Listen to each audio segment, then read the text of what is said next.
Bonsoir mes amis, je suis autant ravi de l'occasion de faire votre connaissance pour notre première soirée ici à Toledo. J'ai confiance que ce sera un grand moment pour nous tous, un réveil dans nos cœurs de la grâce de Dieu et de sa puissance se faisant connaître à nouveau parmi son peuple. J'ai attendu impatiemment ce moment depuis que j'étais à Cleveland l'année passée. On m'avait parlé de Toledo ici et c'est ma première fois d'être dans cette ville. Je m'étais dit que je pourrais une fois venir et Frère Baxter m'a dit que je venais ici. J'étais très content d'avoir l'occasion de venir faire connaissance avec de nouveaux amis et de rencontrer les anciens. Et j'espère que notre séjour de 6 soirées ici nous procurera de la joie à vous et à moi-même. Et je sais que ce sera le cas pour moi. Ça l'est déjà ici, rien que d'être ici. Et par-dessus tout, j'espère que Dieu guérira chaque malade et chaque infirme qui viendront au milieu de nous.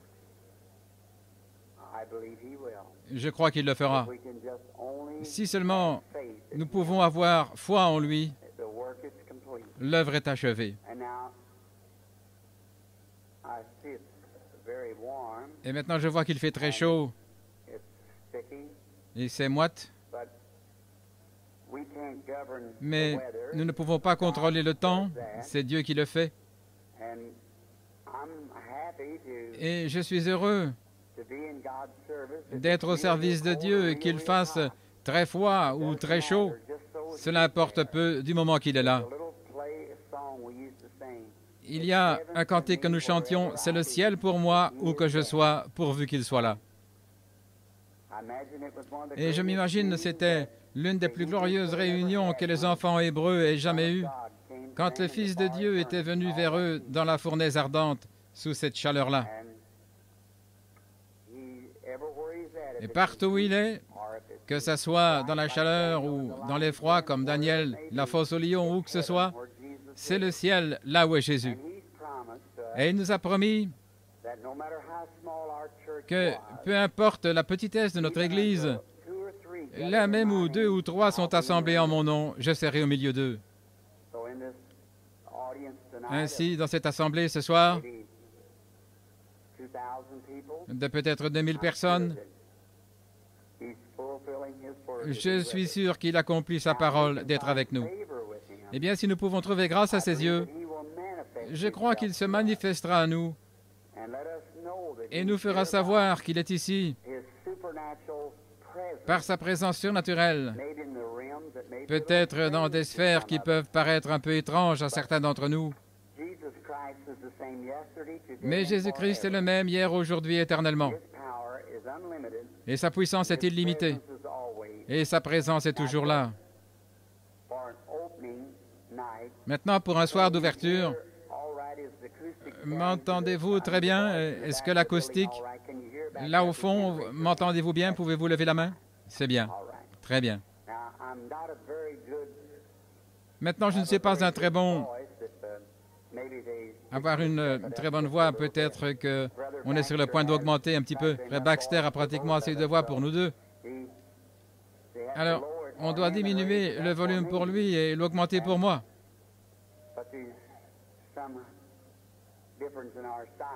Nous avons des tailles différentes. Maintenant, la réunion sera ce que vous le déterminerez dans votre cœur. Sur ces 6 soirées, ça peut être une grande bénédiction pour vous, ou ça peut être un grand obstacle pour vous. Ça peut être un temps où tous ces gens assis ici dans ces fauteuils peuvent retrouver la liberté, marcher dans la rue. Ça peut être la délivrance pour ceux qui sont dans ces civières, pour ceux qui souffrent du cancer et des maladies de cœur, tous ceux qui sont ici derrière. Ça peut être une délivrance pour chacun de vous. Maintenant, si Dieu m'aide pour vous faire savoir combien cela est simple, alors recevez-le. Je désire lire ce passage des Écritures familier à beaucoup parmi nous. C'est concernant l'Ancien Testament à propos du prophète Moïse. Dieu l'envoie pour conduire les enfants d'Israël, et on trouve ça au chapitre 23, et c'est à partir du verset 20 dans Exode. Exode 23, verset 20. Je vais lire la première partie du verset 23. « Voici, j'envoie un ange devant toi pour te protéger en chemin et pour te faire arriver au lieu que j'ai préparé. Prends garde à lui, obéis à sa voix, ne le provoque pas, parce qu'il ne pardonnera pas vos transgressions, car mon nom est en lui. Mais si tu obéis à sa voix, et si tu fais tout ce que je te dirai, je serai l'ennemi de tes ennemis et l'adversaire de tes adversaires, car mon ange marchera devant toi. » Inclinons la tête un moment.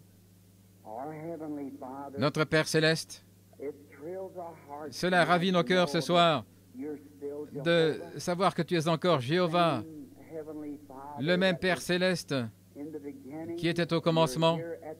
Tu es ici à la fin et tu seras toujours le même Christ. Et nous te remercions pour ton amour divin envers l'humanité.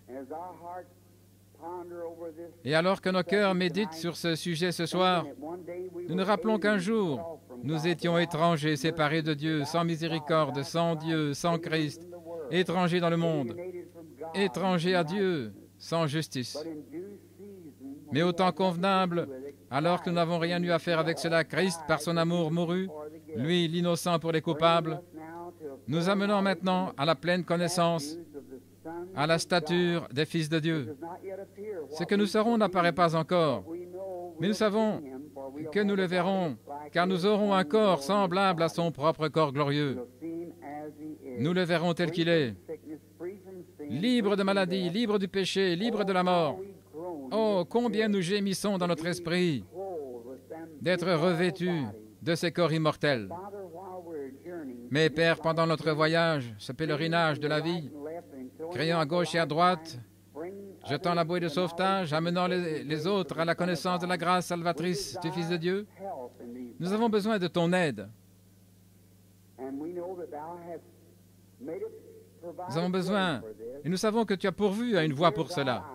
Et Dieu bien-aimé, je te prie de te manifester au cours de ces prochaines soirées dans cet auditorium, afin que tu te manifestes d'une certaine manière, au point où il n'y aura aucun malade ni aucune personne faible parmi nous. Oh Dieu, j'ai 2 séries de réunions de plus après le programme, avant mon départ pour l'Afrique noire, et Seigneur, ici dans ma propre patrie que j'aime.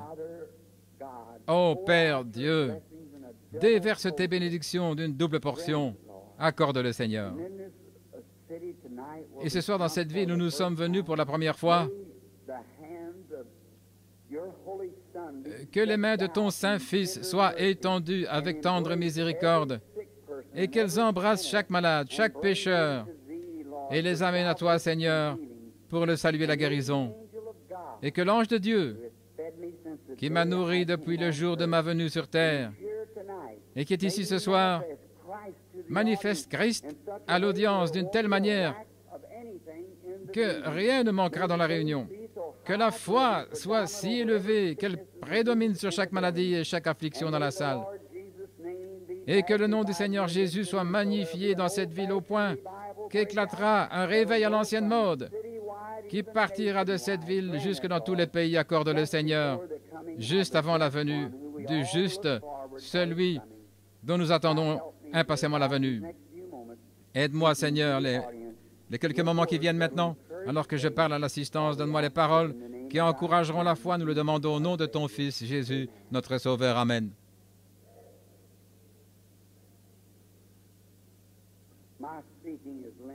Mon langage est limité. Monsieur Baxter est un orateur, mais le premier soir, je prends généralement un peu plus de temps que d'habitude, car je viens du remue-ménage de la journée pour commencer une réunion. Et ça fait un bon bout de temps que je tiens des réunions et je suis fatigué et épuisé. Mais je consacre toujours la première soirée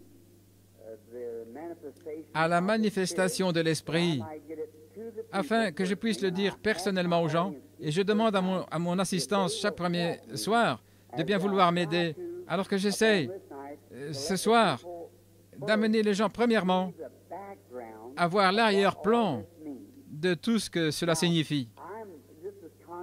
Je suis tout aussi conscient que vous, qu'il y a beaucoup de fanatisme attaché à la guérison divine et à la religion que nous appelons la religion chrétienne aujourd'hui. Mais beaucoup parmi vous qui êtes chrétiens, vous savez qu'il y a des fanatiques. Mais cela ne retranche pas à Christ, cela ne fait qu'ajouter à Christ. Faire savoir aux gens qu'il existe un réel et authentique Saint-Esprit à partir duquel une contrefaçon est faite. S'il n'y a pas de vrai, alors la contrefaçon sera le vrai. Autrement dit, si vous voyez un faux dollar, un faux billet d'$1, il doit y avoir un vrai à partir duquel celui-là a été contrefait, sinon ça serait l'original et le vrai. Donc quand vous voyez quelqu'un qui ne mène pas la vie d'un chrétien, confesser cependant être un chrétien et ne pas agir comme un chrétien, mais prétendre simplement l'être et mener ce genre de vie, vous savez que derrière cela, il existe un chrétien véritable et authentique quelque part. Il y a beaucoup de choses qui sont incluses dans l'acte de la guérison divine, qui ne sont pas le fait de Dieu. Mais derrière tout cela, cela prouve qu'il existe un véritable et authentique Dieu, une fontaine ouverte de la guérison divine. Vous n'êtes pas ici ce soir, je ne pense pas, rien que par curiosité. Si c'est le cas, évidemment, Dieu veillera à ce que votre curiosité soit satisfaite. Je l'espère et je le crois. Maintenant, j'aimerais dire premièrement que la guérison divine, l'unique moyen d'aborder tout ce qui représente Dieu, c'est avec douceur et bon sens et sur la base solide de la parole de Dieu. Si cela est établi sur autre chose que la parole de Dieu, c'est une erreur. C'est faux. Ne perdez pas de temps avec ça. Et si ce n'était pas dans la parole divine de Dieu ce soir, et que cela ne pouvait pas être prouvé que c'est la volonté divine de Dieu selon sa parole, alors je n'aurais rien du tout à faire avec cela. Et je préférerais mourir comme un pécheur plutôt que comme un hypocrite ou un séducteur. Je pense que j'aurais une meilleure opportunité s'il y en a une après la mort. En fait, je ne crois pas qu'il y en ait. Mais s'il y en avait, j'aurais une meilleure conscience d'affronter Dieu et de dire « Oh Dieu, je n'ai simplement pas cru en toi et j'ai simplement laissé cela aller », plutôt que de le rencontrer en hypocrite. Je crois que les Écritures déclarent qu'il vaut mieux être un incroyant plutôt qu'un hypocrite. J'aime Christ et je peux être rejeté en ce jour-là. Mais depuis que j'ai été sauvé, il y a quelque chose dans mon cœur. Je crois que s'il apparaissait ce soir et qu'il disait « Je ne peux pas te recevoir au ciel, tu dois t'en aller et descendre au même lieu que le diable », si c'est possible que je me souvienne de lui pendant que je serai là, je crois que l'amour que j'ai dans mon cœur brûlera pour lui si j'étais là en bas, pour ce qu'il a représenté pour moi. Je peux ne pas avoir une grande connaissance de la parole et autres, mais dans mon cœur, j'ai pour lui un amour que je ne peux pas exprimer. Pour moi, il vaut plus que la vie. Maintenant, la guérison divine est basée sur sa parole. Et nous savons que Dieu est souverain. Les gens pensent que Dieu peut faire tout ce qu'il veut. Dieu ne peut pas faire n'importe quoi. Dieu est tenu à sa parole. Dieu ne peut pas mentir. La Bible déclare qu'il ne le peut pas. Il y a donc une seule chose que Dieu ne peut pas faire. Et quand Dieu dit quelque chose et fait une promesse, Dieu ne peut pas se rétracter sur cette promesse car il est Dieu et il est souverain. Il ne peut pas se rétracter sur cette promesse. Combien croient que c'est la vérité? Donc, il ne devrait plus y avoir d'arguments, de contestation, si je peux prouver cela, ou n'importe quel prédicateur de l'Évangile peut prouver que la guérison divine est incluse dans l'expiation. Il a été blessé pour nos péchés, c'est par ses meurtrissures que nous sommes guéris. C'est réglé juste là. Donc, si ce n'était pas dans l'expiation que la parole de Dieu le disait, ce serait de toute façon vrai. Dieu est tenu envers sa parole. Dieu est obligé envers... L'autre jour, frère Baxter a donné la plus belle illustration que j'ai jamais entendue. Il a dit, dans un certain pays, il y avait un roi juste. Et ce roi allait exécuter un esclave. Et les lois de ce pays prévoyaient que c'était au roi de tuer cet esclave. Et l'esclave était debout devant le roi, tremblant et nerveux. Alors le roi dit, « Que demandes-tu avant que je te tue ou avant que la vie te soit ôtée ?» Il a dit un verre d'eau. Et le roi lui a donné un verre d'eau. Il était là debout. Il était nerveux. Il n'a pas pu mettre ça à la bouche. Ça se déversait. Il a dit, « Maintenant, écoute, redresse-toi. » Il a dit, « Je ne vais pas t'ôter la vie avant que tu boives cette eau-là. » Et l'esclave a levé les yeux vers lui. Il a répandu l'eau par terre. Maintenant, le roi a dû le laisser partir, car sa parole, il était un roi juste. Il était un homme de bien. Et Dieu est plus qu'un homme de bien. Il est souverain. Et quand il dit dans sa parole, « Tout ce que vous demanderez en priant, croyez que vous l'avez reçu. Il s'agit de tout ce que vous demanderez. » Voyez. Vous ferez aussi les œuvres que je fais, car je m'en vais au Père.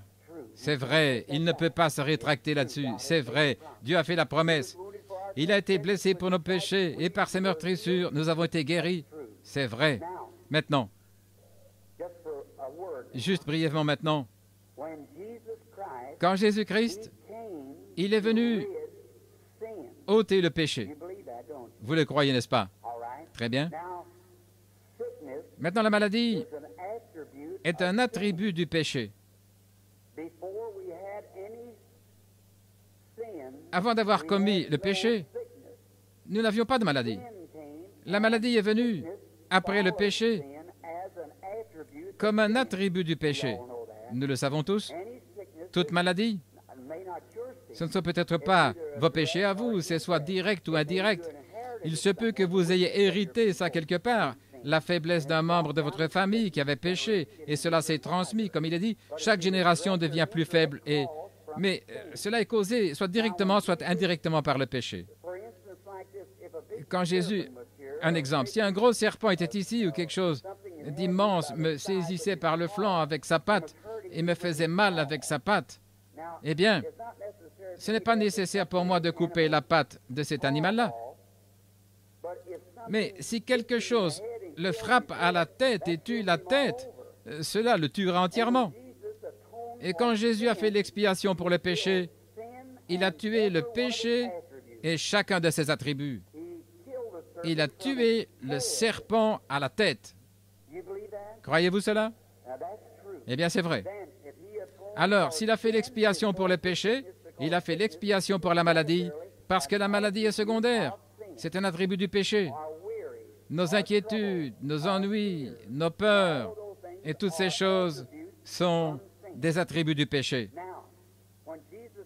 Maintenant, quand Jésus est mort au calvaire, il a réglé pour toujours la question du péché devant le Père, car il était un sacrifice parfait pour notre péché. Il était notre parent rédempteur. Vous, les érudits de la Bible, vous savez de quoi je parle. Comme Boaz devait être un parent rédempteur pour racheter les biens perdus de Ruth. Et il devait donner un témoignage en public. Et puis, tout ce qui appartenait à Ruth lui a été échu quand il a racheté toute sa possession. En rachetant Naomi, eh bien, il a acquis Ruth, ce qui est le type de l'épouse des gentils, et ainsi de suite. Mais il était un parent rédempteur. Dieu, qui est sous la forme de l'Esprit, s'est voilé dans un corps de chair qui était son Fils Jésus-Christ. Et Dieu était en Christ, réconciliant le monde avec lui-même. Et il est devenu le parent des êtres humains, afin de subir la peine qu'il avait prononcée sur l'être humain lui-même. Et il est devenu parent et rédempteur. En d'autres termes, c'est comme ceci. Nous avons été placés dans un magasin de prêt sur gage du diable et Jésus a payé le prix pour nous en faire sortir.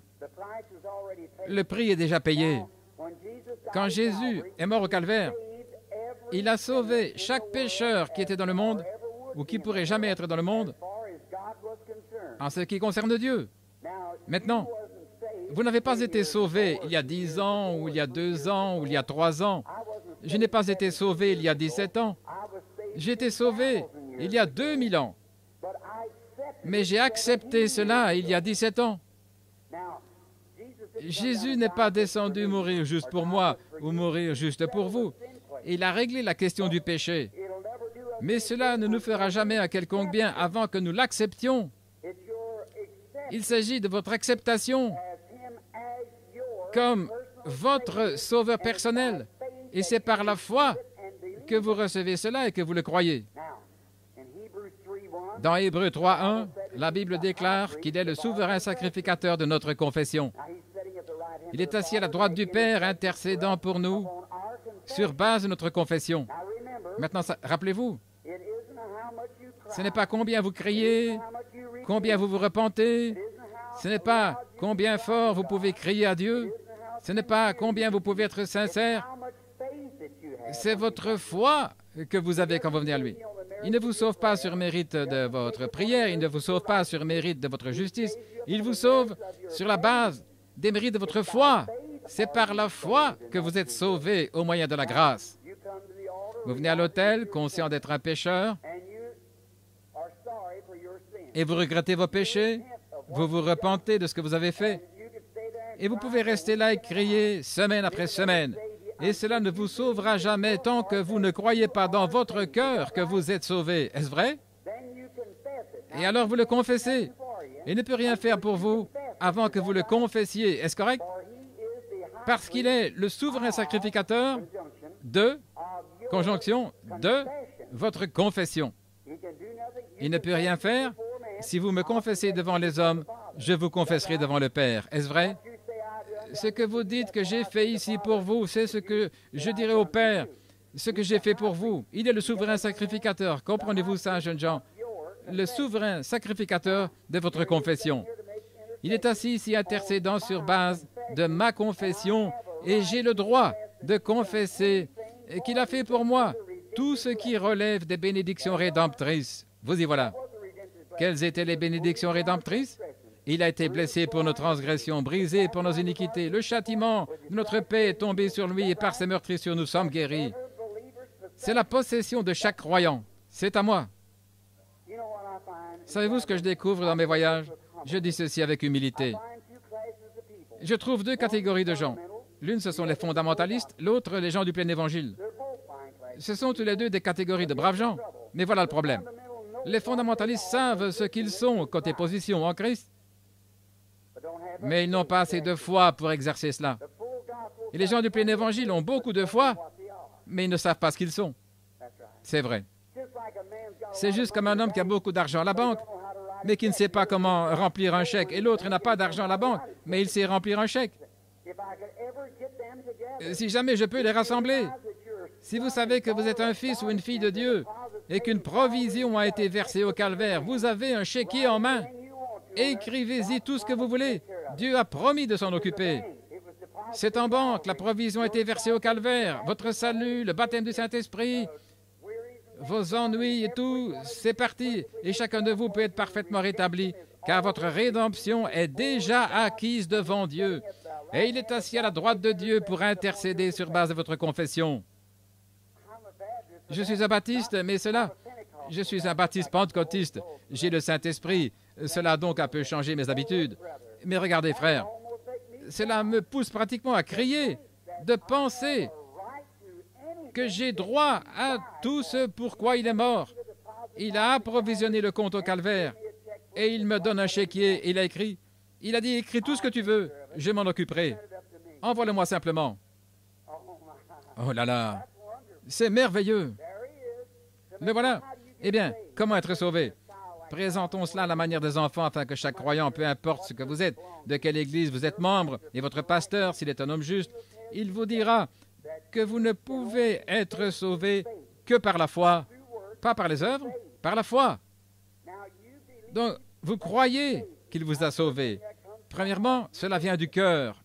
Vous croyez cela ensuite, vous vous avancez, vous confessez cela et vous dites, j'accepte Jésus comme mon sauveur personnel, je crois qu'il m'a sauvé. Et il n'y a rien de physique au monde que vous pouvez présenter pour prouver que vous êtes sauvé. Vos yeux ont la même couleur, Vous portez la même chemise? Vous sortez, le vieux gang dit, oh, il n'y a rien là. Mais vous croyez qu'il y a quelque chose qui s'est passé. Maintenant, si vous dites, eh bien, je vais voir comment cela opère, ça ne marchera jamais tant que vous ne continuez pas à garder votre témoignage. Vous croyez que vous êtes sauvé, vous agissez comme étant sauvé, vous dites que vous êtes sauvé, et vous vous associez avec ceux qui sont sauvés. Et cela produit le salut, est-ce vrai? Et c'est la même chose pour la guérison divine. Vous croyez que vous êtes guéri, vous agissez comme étant guéri par lui. Vous dites, et il est le souverain sacrificateur de votre confession pour confirmer tout ce que vous confessez qu'il a fait devant le Père. Voilà, c'est ça. J'ai vu le cancer, le sarcome, et frères, les rois et les chefs des nations et de la terre ne pourront pas taxer ça de fanatisme, vous le savez. Mais c'est la vérité, comme je me tiens ici, c'est la vérité éternelle de Dieu. Quand vous croyez cela et que vous agissez sur base de votre foi, Dieu le fera s'accomplir. Maintenant, il n'y a personne. Il a dit, eh bien, je peux vous imposer les mains, j'ai la puissance dans mes mains pour vous guérir. Eh bien, quand quelqu'un dit ça, souvenez-vous, cette personne est en train de dire quelque chose de faux. Il n'y a personne au monde qui peut guérir quelqu'un. La guérison vient seulement du Dieu Tout-Puissant. Même Jésus-Christ ne prétendait pas être un guérisseur. Il disait, ce n'est pas moi qui fais les œuvres, c'est mon Père qui demeure en moi. C'est lui qui fait les œuvres. Or, si le Fils de Dieu n'a pas prétendu être un guérisseur divin, combien moins un homme? Personne ne peut faire ce que Christ a déjà fait. Nul ne peut vous sauver, peu importe combien il a prié pour vous. Vous êtes sauvés seulement par la foi. Et personne ne peut vous guérir. Vous êtes guéris uniquement par la foi. Maintenant, vous devriez lire la parole et vous n'avez même pas à avoir un prédicateur. Vous vous tenez simplement là, lisant la parole et vous la croyez. Mais Dieu est amour. Et il envoie des prédicateurs. Il loin des prédicateurs. Et ceux-ci prêchent la parole. Ils voient cela dans la parole. Ils prêchent le baptême de l'Esprit, la nouvelle naissance. Et vous croyez cela, vous l'acceptez et vous êtes né de nouveau. Est-ce vrai? Maintenant, vous devez croire la guérison divine.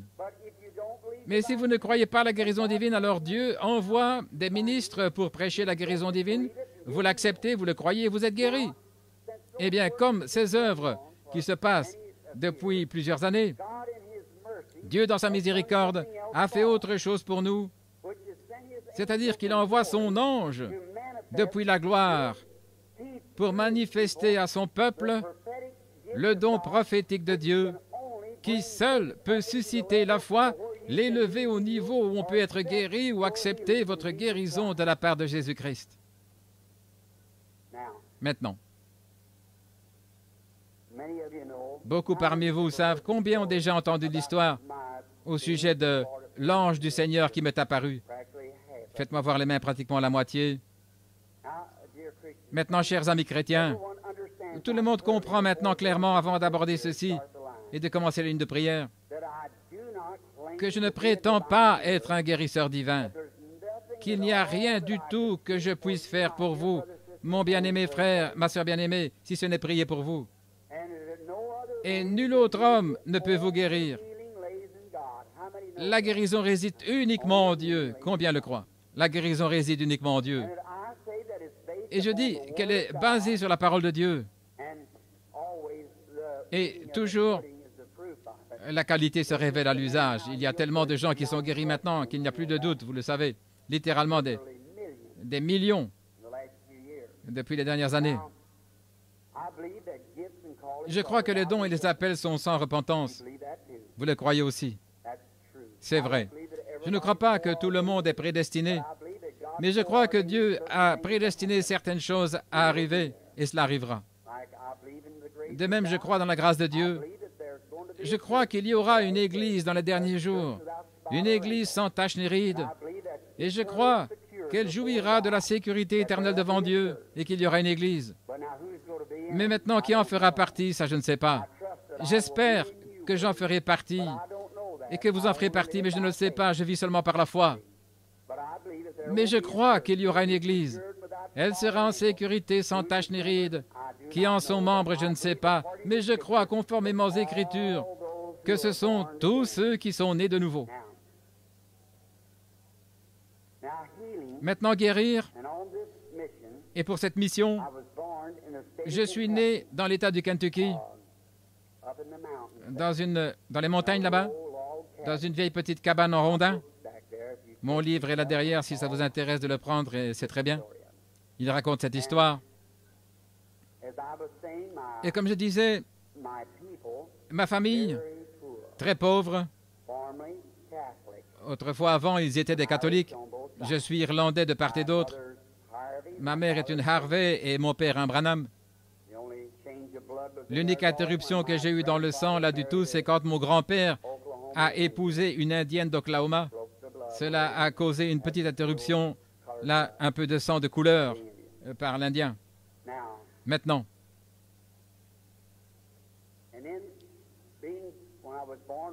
quand je suis né le 6 avril 1909, vers 5 heures du matin, nous habitions dans une petite cabane. On en a la photo là dans le livre. Nous n'avions pas de fenêtres comme vous en avez, vous qui habitez dans de belles maisons. Nous avions juste une porte qu'on poussait comme ça, comme une petite fenêtre, vous savez.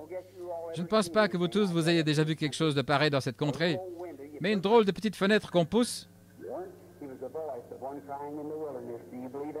Il était la voix de celui qui crie dans le désert. Croyez-vous cela? Dieu parla à Jérémie. Avant que je t'eusse formé dans le ventre de ta mère, je te connaissais.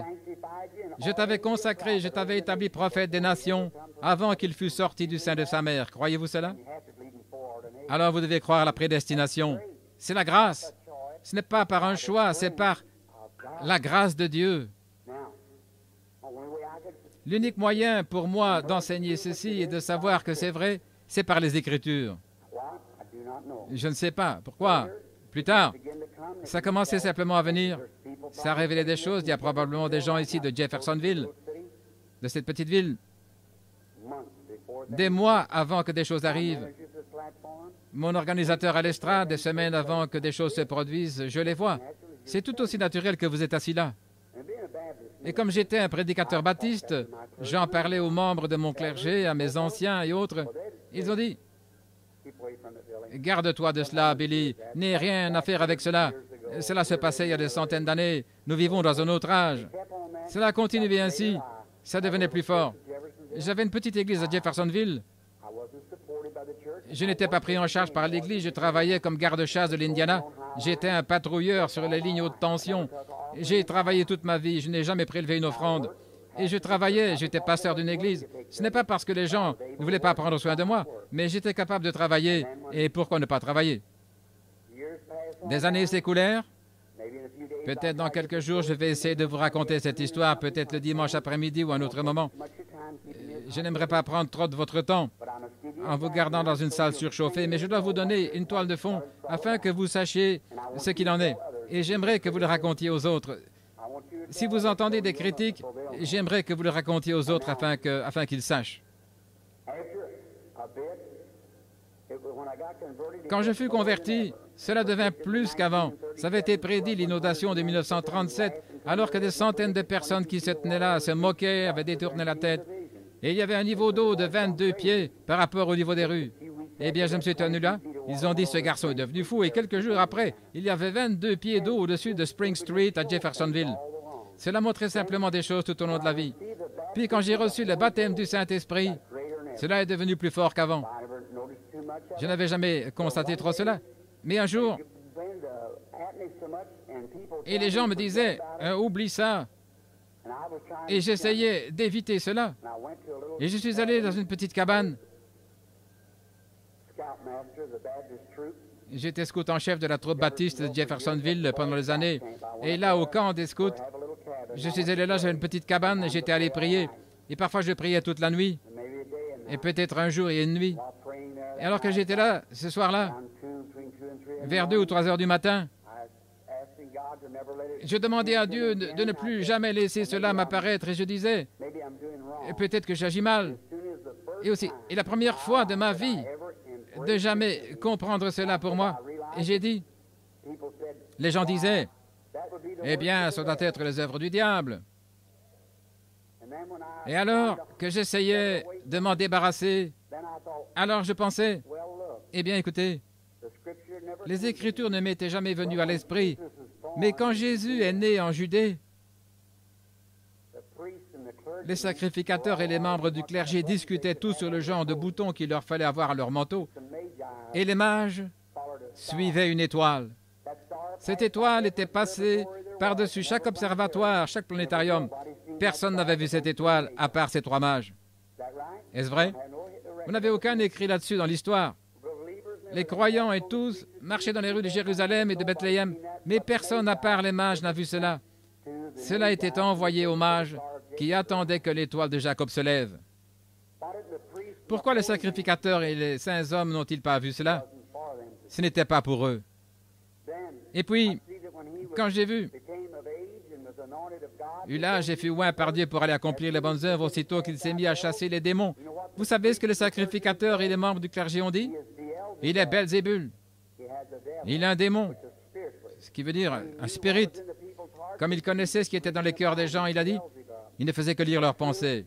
Il est Belzébul, est-ce vrai? Il chasse les démons par Belzébul. Et nous savons tous que c'est un spirit, le prince des démons. C'est ainsi qu'il connaît ces choses. Il est le prince des démons. Quand Paul et Barnabas descendaient là, Paul et Silas, une drôle de petite diseuse de bonne aventure, étaient là dans la rue et disaient, « Eh bien, ces hommes-là, ces membres du clergé disaient, « Eh bien, ces hommes sont du diable, et ils bouleverseront le monde, ce sont des imposteurs. » Mais cette drôle de diseuse de bonne aventure a dit, « Ces hommes sont des hommes de Dieu, et ils nous annoncent là la voie de la vie. » Et Paul a réprimandé cet esprit en la chassant d'elle, l'esprit de divination. Et j'ai dit, c'est pareil aujourd'hui. Ces hommes manquent de reconnaître cela. Et j'ai dit, oh Dieu, si je suis dans l'erreur, pardonne-moi.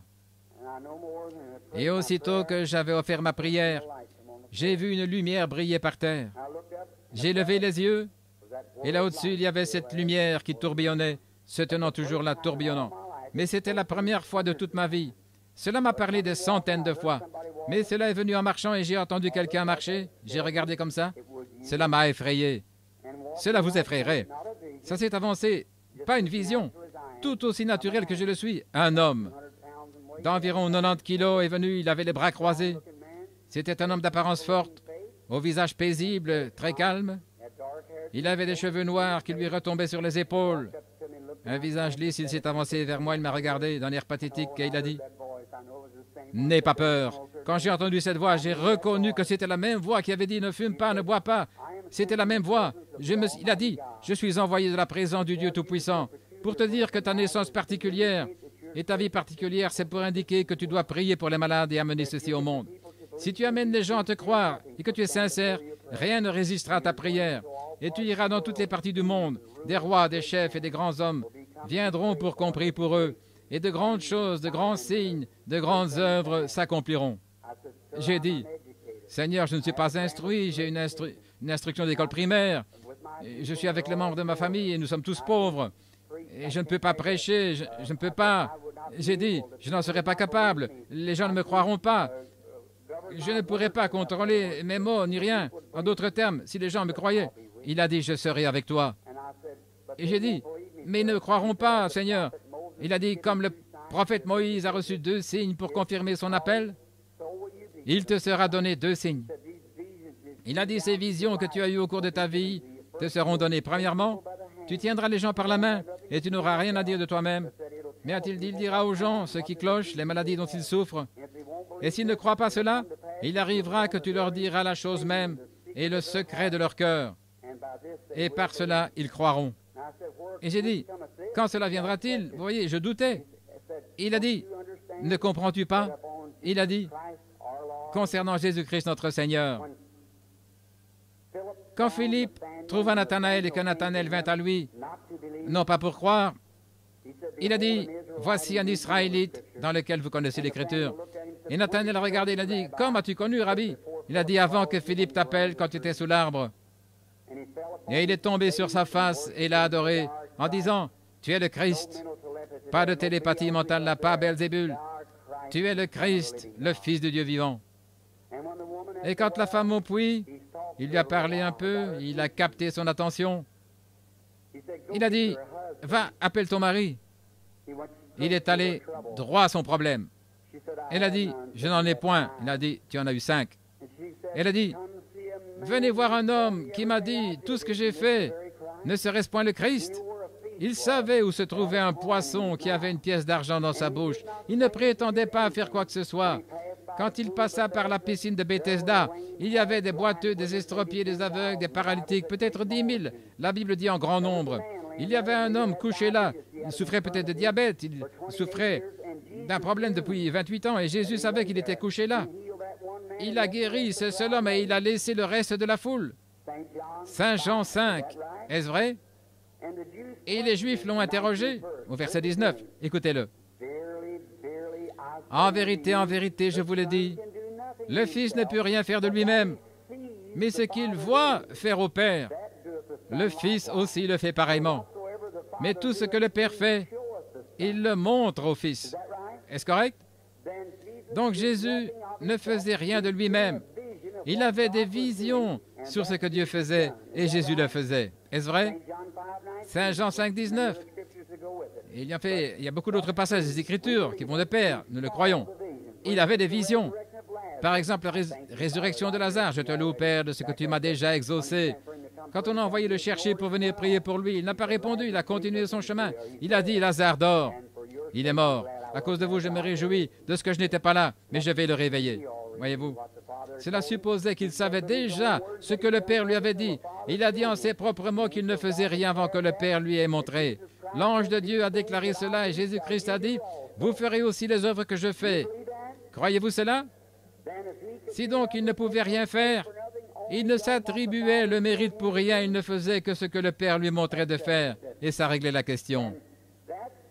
Alors cet esprit qui était sur lui, il est parti encore un peu de temps et vous ne me verrez plus. Le monde ne me verra plus, mais vous me verrez, car je serai avec vous et même en vous, jusqu'à la fin du monde. Est-ce vrai? Jésus-Christ est le même, hier, aujourd'hui, éternellement. Si je disais, c'est moi qui accomplis ces choses, je serais un menteur. Je dis que ce n'est pas moi qui les accomplis.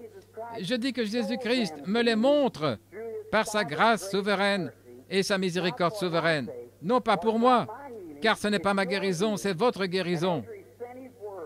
Et après avoir envoyé ses paroles, ses prédicateurs, maintenant il a envoyé son don prophétique pour élever la foi des gens afin de les amener à croire en lui.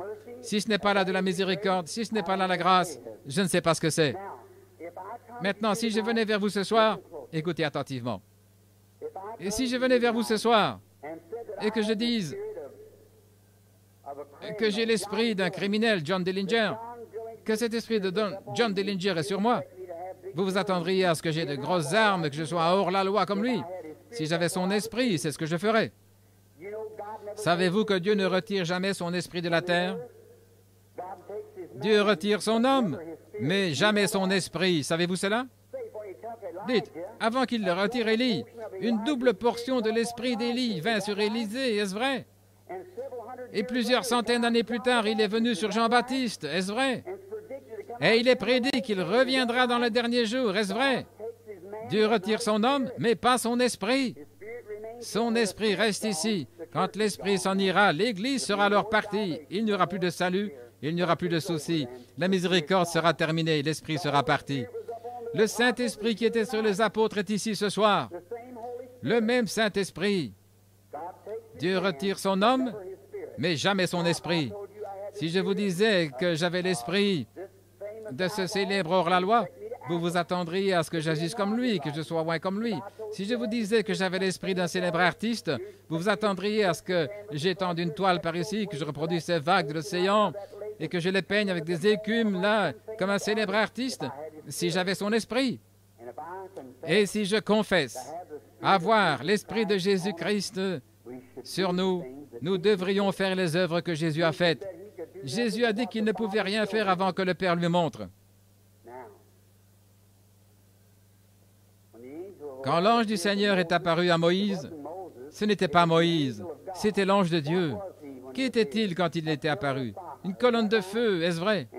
Et il a conduit les enfants d'Israël. Chaque érudit sait que c'était l'ange de l'Alliance qui était Christ. Est-ce vrai? Et il est le même hier, aujourd'hui, éternellement. Et comme il conduisait l'Église là-bas, dans le corps naturel, il nous conduit aujourd'hui dans le corps spirituel.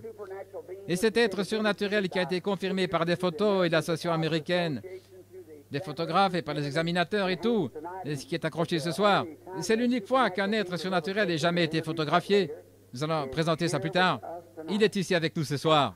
Maintenant, chrétiens et mes amis, je dis, je suis venu vers vous ce soir à Toledo au nom de Jésus-Christ, le représentant en tant que son humble serviteur. Je n'ai rien que je puisse faire de moi-même pour vous aider. Mais il est ici. Il est capable et disposé à accomplir des choses qui vous feront croire en lui et l'accepter. Si je parle et que ce que je dis ne s'accomplit pas, ne me croyez pas, car je serai dans l'erreur. Mais si je témoigne de quelque chose et que notre Père céleste témoigne et confirme que c'est la vérité, alors croyez en lui. Est-ce que c'est juste? N'importe qui peut venir ici et dire ceci ou cela. Eh bien, vous pourrez dire tout ce que vous voulez, si vous voulez être un faux témoin. Mais le fait que vous dites cela ne le confirme pas. Mais quand Dieu dit cela, ça se confirme étant ainsi. Que toute parole soit établie sur la déposition de 2 ou 3 témoins. Eh bien, je vous ai dit ce soir que notre Père céleste est apparu à ma naissance et qu'il m'a envoyé vous aider.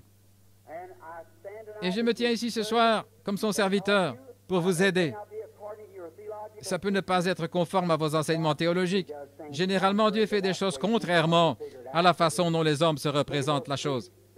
Considérez ce sacrificateur. Ils ne pouvaient pas croire que Jésus viendrait comme ça, dans une crèche. Et c'est ce qu'il a toujours fait. Et il l'a fait lors de la destruction antédiluvienne. À mon avis, frères, membres du clergé, quand Jésus apparaîtra la 2e fois, ce sera tout à fait différent de ce que nous sommes représentés. Il le cache aux yeux des sages et des intelligents, et il le révèle aux enfants qui veulent apprendre. C'est spirituellement qu'on le comprend. Que le Seigneur vous bénisse. C'est ma prière de tout mon cœur. Je n'ai aucun moyen de guérir. Mais quand les individus montent à l'estrade ou sont assis dans l'assistance, nous distribuons des cartes de prière pour éviter qu'une grande agitation se déclenche. Nous avons été floués, vous n'avez pas donné l'occasion d'entrer dans la ligne. Chaque jour, nous distribuons des cartes de prière et nous appelons simplement à partir de quelque part, là, dans le tas de cartes de cette nuit-là. Voyez-vous, ce n'est pas nécessaire. Cela permet seulement de mettre quelques personnes dans la ligne et nous prions pour elles. Et je dis ceci avec la Bible sur mon cœur. Si vous qui n'avez pas de carte de prière, avec ou sans carte, dans cette salle, si vous croyez de tout votre cœur que je vous ai dit la vérité et que vous acceptez Jésus-Christ comme votre guérisseur, Dieu me montrera dans l'assistance ce qui vous est arrivé. Est-ce que c'est loyal? C'est ce que je dis au nom de notre Seigneur Jésus. Non pas que je prétende être quelque chose moi-même. Je suis le moindre parmi vous. Je ne dis pas cela pour faire l'humble. Je le dis du fond du cœur. Beaucoup, vous teniez au coin de ces rues sans rien à manger. Vous éleviez vos enfants avec quelques miettes qui vous étaient données pour paver le chemin pour ceci. S'il y a un quelconque crédit, cela vous est attribué. Je ne fais que suivre le chemin que vous avez pavé. Ainsi, frères, s'il vous plaît, reconnaissez le don de Dieu, non pas parce que c'est moi. Ce n'est pas juste avec moi, c'est avec vous. C'est vous. Je suis peut-être capable de voir, je suis peut-être né dans ce but-là, et c'est en fait ça. Mais la bénédiction est pour vous, l'individu. Croyez donc cela. Ne laissez pas cela passer à côté de vous, l'heure approche.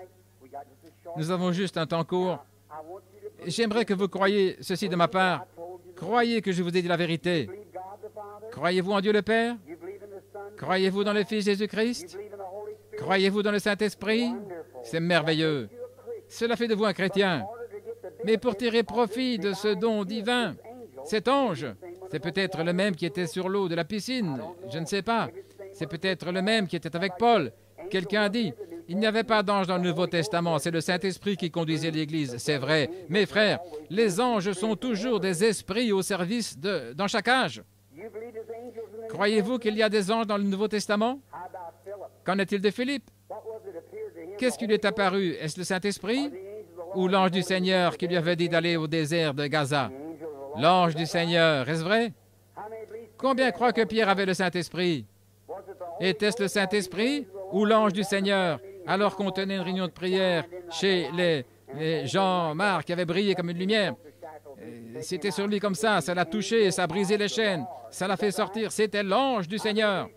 Combien croient que Saint Paul avait le Saint-Esprit? Après 14 jours et 14 nuits sur l'océan, sans étoiles, sans lune ni rien, il était là, dans la cale, et il n'y avait plus d'espoir d'être sauvé. Il a dit, « Homme, frère, prenez bon courage, car l'ange de Dieu que je sers s'est tenu à mes côtés hier soir, et il m'a dit qu'il n'y aurait pas de perte de vies humaines. C'est pourquoi je crois en Dieu, il en sera comme il m'a été dit. » Je ne dirai pas que j'ai de la sagesse, il a dit, « C'est l'ange de Dieu que je sers. » Combien croient que Jean le Révélateur avait le Saint-Esprit? Moi, Jésus, j'ai envoyé mon ange pour attester ces choses. Est-ce vrai? Et tout le livre de l'Apocalypse a été montré à Jean par l'ange du Seigneur. Est-ce vrai? Et Jean s'est prosterné pour adorer l'ange. Et l'ange a dit, « Garde-toi de le faire, car je suis l'un de tes compagnons, les prophètes. » Est-ce vrai? L'esprit prophétique qui était sur les prophètes au cours de l'âge était là, prophétisant par Jean, lui montrant par un ange. Et ce même esprit est dans la salle ce soir. Maintenant, si vous avez les yeux voilés, comme Balaam d'autrefois, au point même qu'un mulet muet a vu l'ange se tenant sur le chemin, puisse Dieu ôter le voile ce soir et nous ouvrir tous les yeux, comme il a ouvert ceux de Géasi, là, à Dothan, quand Élie avait dit, « Ceux qui sont avec nous sont en plus grand nombre que ceux qui sont avec... » Il a dit, « Eh bien, nous sommes qu'à 2. » Et regardez les Philistins. Il a dit, « Oh Dieu, ouvre les yeux de ce jeune homme. » Et autour de ce prophète se tenaient des chars de feu et les collines étaient embrasées et des anges de feu. Est-ce vrai? Il est le même, hier, aujourd'hui, éternellement. Ne cherchez pas à comprendre, acceptez-le simplement. J'aimerais que vous croyiez en Dieu, j'aimerais que vous croyiez en Christ, j'aimerais que vous croyiez le Saint-Esprit, et j'aimerais que vous me croyiez. Maintenant, vous pouvez croire en eux et ne pas croire que je vous ai dit la vérité. Vous n'en tirerez jamais aucun profit. Savez-vous cela? Ce sont les mêmes personnes qui croyaient en Dieu et qui étaient zélées pour Dieu qui ont tué Jésus. Mais Jésus a dit, « Croyez en Dieu, croyez aussi en moi. » Est-ce vrai? C'étaient des croyants en Dieu, ils croyaient en son Père, mais ils devaient croire qu'il était le Fils envoyé du Père. Est-ce vrai? Non pas le Père, mais qu'il était le Fils envoyé du Père. Je ne suis ni le Père, ni le Fils, ni le Saint-Esprit. Je suis un homme, votre frère, confirmé, un ministère confirmé par un être surnaturel. Pas moi, mais l'ange du Seigneur, venu de la part de Dieu, pour vous apporter ses bénédictions. Est-ce que cette lampe électrique-là peut dire, regardez quel grand câble je suis? Le câble n'a rien à voir avec cela. C'est le courant qui passe dans le câble qui produit la lumière. Ce n'est pas le câble. Et je suis comme le câble. Voyez-vous, je n'ai pas ma propre lumière avant qu'on allume quelque part ailleurs. Voyez-vous que je rends la louange à Jésus-Christ et Dieu. Ce n'est pas moi-même, c'est lui. Croyez. Et maintenant, à la fin de la réunion ce soir, si les secrets des cœurs ne sont pas révélés, si les malades ne sont pas guéris, si les aveugles ne voient pas, si les secrets ne sont pas dévoilés et que vos maladies ne sont pas dénoncées par les puissants du Dieu Tout-Puissant, alors vous pourrez dire que Frère Branham est un faux prophète. Mais si c'est la vérité et que Dieu confirme que c'est la vérité, alors acceptez Jésus comme votre sauveur, votre guérisseur. Donnez-lui toute la louange et toute la gloire. Allez vivre pour lui le reste de vos jours, disant aux autres combien il est bon. C'est assez loyal, n'est-ce pas? Que Dieu soit avec vous, c'est ma prière. Très bien, courbons la tête. Si notre frère organiste veut bien venir à l'orgue. Oh Dieu, il fait chaud dans la salle. Beaucoup de ses bien-aimés sont assis à s'éventer. Il fait très chaud ici à l'estrade. Maintenant, Dieu bien-aimé, nous ne sommes pas ici pour être vus. Tu sais que ton service n'est en aucun cas du spectacle, Seigneur. Ce n'est pas non plus un spectacle de variété. C'est la puissance de Dieu pour le salut. Je cherche à te représenter ce soir, Seigneur, par l'ange qui a été envoyé et qui m'a gardé jusqu'à ce jour, en disant à ces gens que tu es le même hier, aujourd'hui, éternellement. Je n'ai rien à faire de moi-même dans ces choses. C'est toi et ta miséricorde divine qui leur a été envoyée. J'ai fait tout ce que je sais faire, Père. Et je prie maintenant que l'ange qui a été avec moi au cours de l'âge s'approche maintenant de moi. Il y a beaucoup de malades assis ici, Père. Il y en a beaucoup dans l'assistance qui ont des besoins. Et je te prie d'être avec moi, de m'aider, de me révéler ce que je peux connaître, qui aiderait tes enfants à s'approcher un peu plus. Oh Dieu, accorde-le. Qu'il y ait une grande réunion pendant ces soirées, que les rues soient bondées, que des milliers viennent à ton Fils Jésus, que chaque fauteuil roulant soit vide, que chaque maladie du cœur soit guérie, chaque cancer, qu'une grande gloire soit là parmi les gens, et que chaque Église reçoive un grand réveil, car nous le demandons au nom de ton bien-aimé Fils Jésus-Christ. Amen.